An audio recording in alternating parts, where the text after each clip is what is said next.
विधानसभेच्या आखाड्यासंदर्भातल्या टॉप 9 बातम्या पाहूया।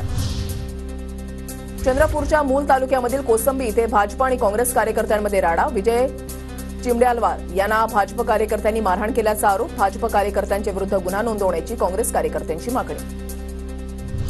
अमरावतीच्या दामणगावमध्ये भाजप आमदार प्रताप अडसड यांच्या बहिणीवर हल्ला झाल्याची माहिती। सातेफळ फाट्यावरून परतत असताना गाडीवर हल्ला। चंद्रपूर मतदारसंघामध्ये मतदान पथकं केंद्रांवर रवाना। जिल्ह्यामध्ये 2077 मतदान केंद्रांसाठी 14,000 कर्मचारी तैनात। मतदान केंद्रावरील मोबाईलच्या वापरावरील बंदी योग्यच। मतदान केंद्राच्या 100 मीटर अंतरापासून मोबाईल बंदी योग्यच, हायकोर्टाचं मत। मुंबई आणि पुण्यामध्ये कर्मचाऱ्यांना निवडणूक साहित्याचं वाटप। विधानसभेच्या 288 जागांसाठी उद्या एका टप्प्यात मतदान।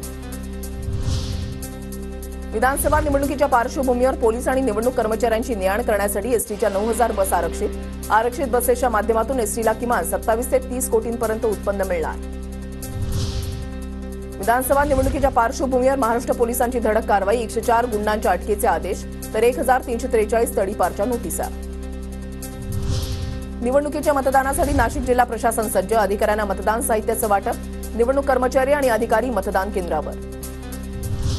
बीडमध्ये शालेय विद्यार्थ्यांनी मानवी साखळी करून मतदान करण्याचा संदेश दिला। लोकशाही बळकट करण्यासाठी मतदारांनी मतदान प्रक्रियेमध्ये सहभागी व्हावं, यासाठी जनजागृती।